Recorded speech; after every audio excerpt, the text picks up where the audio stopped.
After understanding how ownership, identity, and custody work in cryptocurrency, the focus naturally shifts. What is anti-money laundering actually trying to achieve in this environment? A common misconception is that AML exists to stop all financial crime. That has never been the case. AML is designed to manage risk, not eliminate it. In traditional finance, AML relies heavily on centralized control. Banks hold accounts, approve transactions, and act as gatekeepers. Cryptocurrency changes this model. There is no single institution controlling the ledger. And transactions can move without a traditional intermediary. This does not remove AML responsibilities. It changes where and how they are applied. In crypto, AML is less about controlling accounts and more about understanding behavior, flows, and patterns. The objective remains the same: to identify, assess, and mitigate financial crime risk. But the tools, timing, and points of intervention are different. Effective crypto AML focuses on risk-based decision-making, not on blocking every unusual transaction. Understanding this shift in purpose is the foundation for everything that follows in crypto compliance. After understanding what AML is really trying to achieve in cryptocurrency, the next question becomes clear. If KYC does not live on the blockchain, what is the main control mechanism in crypto AML? The answer is transaction monitoring. In traditional finance, AML relies heavily on accounts. Transactions are analyzed within the context of a customer profile held by a bank. Cryptocurrency works differently. There are no accounts on the blockchain. There are only transactions and flows of value between addresses. Because of this, transaction monitoring becomes the central control in crypto AML. Rather than focusing only on who the customer is, crypto AML focuses on how funds move, where they move, and how behavior evolves over time. Monitoring in crypto is flow-based, not account-based. This means looking at transaction sequences, counterparties, timing, and interaction with known risk areas. KYC remains important, but it provides context, not control. In crypto, it is transaction monitoring that connects behavior to risk, and risk to decision-making. Understanding this shift is essential for anyone working with AML and financial crime prevention in the crypto ecosystem. After understanding why transaction monitoring is the core control in crypto AML, a natural question follows. What actually makes a crypto transaction suspicious? In traditional finance, suspicion is often triggered by predefined thresholds, amounts, or rule-based alerts. In cryptocurrency, this approach is rarely sufficient. A single transaction, by itself, usually does not tell a complete story. Suspicion in crypto is not about value alone. It is about context. This includes how a transaction fits within a broader sequence, how quickly funds move, and how many addresses are involved. Timing matters. Order matters. And counterparties matter. A transaction may look normal in isolation, but become concerning when it is part of a rapid series of transfers or interacts with higher-risk services. This is why crypto AML focuses on patterns rather than individual events. The question is not simply, what happened? It is, does this behavior make sense in context? Understanding this shift is essential for identifying real financial crime risk in cryptocurrency. After identifying what can make a crypto transaction suspicious, another important distinction needs to be made. Not every unusual transaction is a red flag. In crypto AML, it is essential to separate risk signals from confirmed indicators of suspicious activity. A risk signal is a behavior that requires attention. A red flag is a behavior that strongly suggests illicit activity. Many actions in cryptocurrency can appear unusual without being criminal.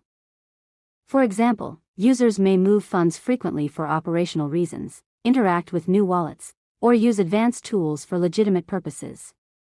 Treating every risk signal as a red flag leads to excessive false positives and ineffective monitoring. Effective AML relies on proportionality. The goal is not to block every unusual behavior, but to understand why it is happening. Context, intent, and patterns over time are what transform a risk signal into a red flag.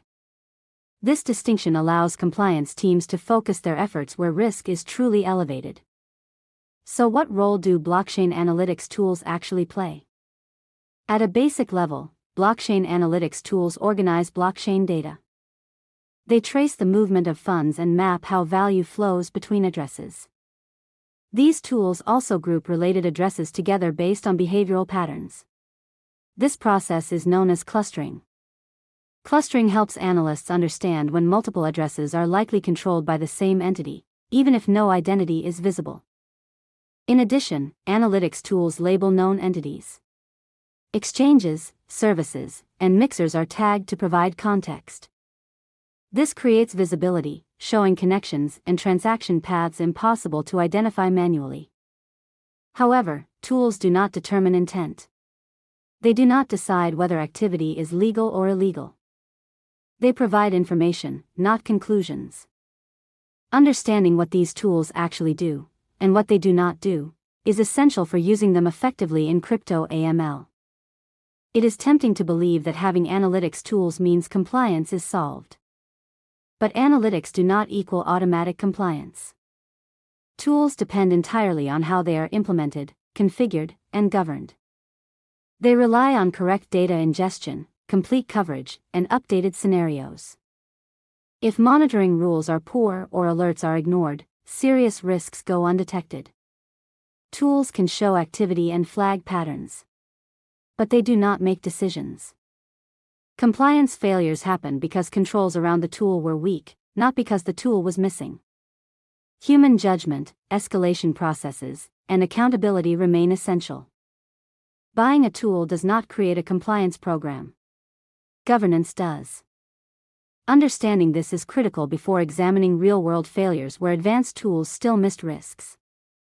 The Coinbase case is a clear example of why analytics tools alone do not guarantee effective compliance. Coinbase is widely seen as one of the more mature and compliant cryptocurrency exchanges. And yet, even with established monitoring tools in place, a significant failure occurred. Between 2022 and 2023, approximately 31% of Coinbase Europe's transactions were not monitored. This represented more than 30 million transactions over a 12-month period. The issue was not the absence of analytics technology. It was a breakdown in monitoring coverage. Certain transactions were simply not captured by the system. As a result, potential risk activity was never assessed, escalated, or reported. This led to a monetary penalty from the Central Bank of Ireland and, more importantly, a clear regulatory message. Having analytics tools does not mean that all activity is being monitored. Coverage gaps are compliance failures. From a regulator's perspective, unmonitored transactions are indistinguishable from ignored transactions. The Coinbase case shows that effective AML depends not only on having tools, but on ensuring that those tools cover the full scope of activity, are properly governed, and are continuously tested. In crypto AML, missing data is not a technical issue. It is a regulatory risk. The failure of transaction monitoring is not a crypto-only problem. A powerful counterexample comes from traditional banking.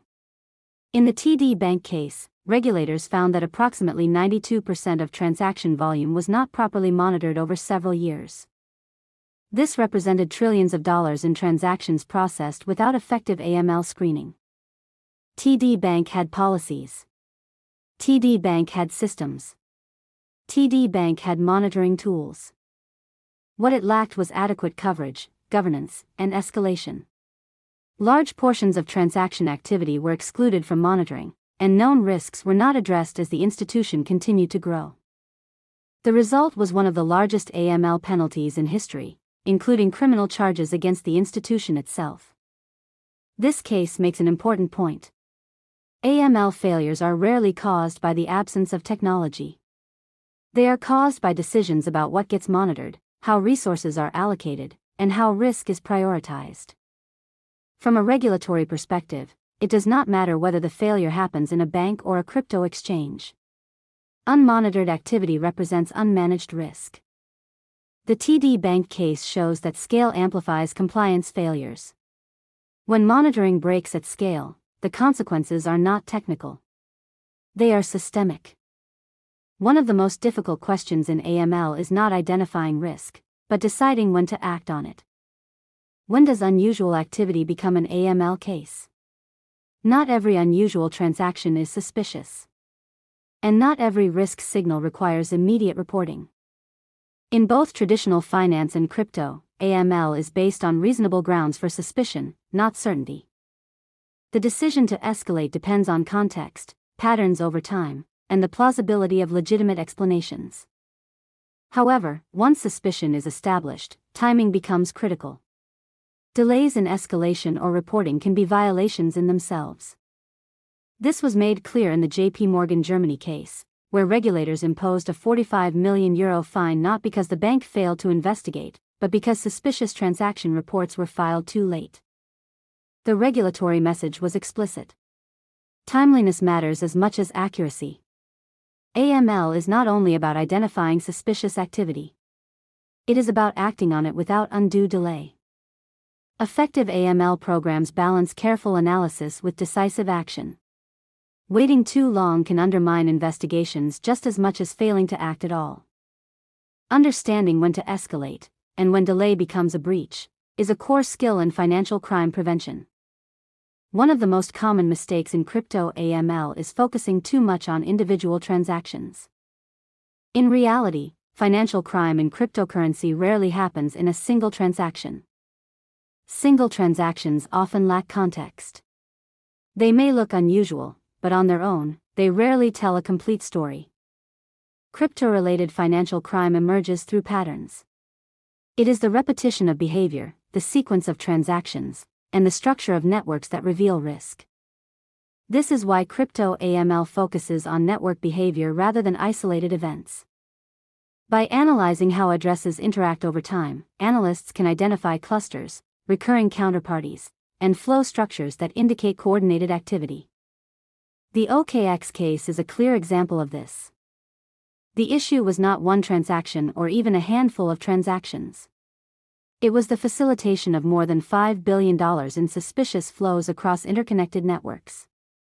These flows involved repeated use of the same services, consistent evasion techniques, and systemic failures in controls. From an AML perspective, the risk was visible only when activity was viewed as a whole. Patterns reveal intent. Patterns reveal scale. And patterns reveal systemic failure. In crypto AML, single transactions raise questions. Patterns provide answers. Understanding this distinction is essential for effective financial crime prevention in the crypto ecosystem. Sanction screening is one of the most sensitive and misunderstood areas in crypto compliance. A common question is how sanctions can apply in a system where identities are not always visible. The answer is that sanctions are not enforced only through names. They are enforced through exposure. In cryptocurrency, sanctions screening often focuses on wallet addresses, transaction flows, and indirect interactions with sanctioned entities. Regulators expect institutions to identify not only direct transactions with sanctioned parties, but also indirect exposure through intermediaries, services, and networks. This means that sanctions risk can exist even when a customer is not explicitly listed. Unlike traditional AML, sanctions enforcement is often based on strict liability. Intent does not always matter. If sanctioned funds pass through a platform, or if services are provided to sanctioned parties, liability can arise regardless of whether the institution was aware at the time. This is why sanctions failures are treated more severely than many AML failures. In crypto, sanctions evasion techniques often involve mixers, cross-chain bridges, nested services, and jurisdiction hopping. These techniques are designed to obscure exposure, not eliminate it. Effective sanctions screening in crypto requires continuous monitoring, network-level analysis, and a conservative approach to risk. Sanctions compliance is not just about blocking known addresses. It is about understanding how value moves across networks and identifying when exposure becomes unacceptable. In the crypto ecosystem, sanctions risk is not theoretical. It is immediate, enforceable, and unforgiving. Understanding this is critical for any institution operating in or around digital assets.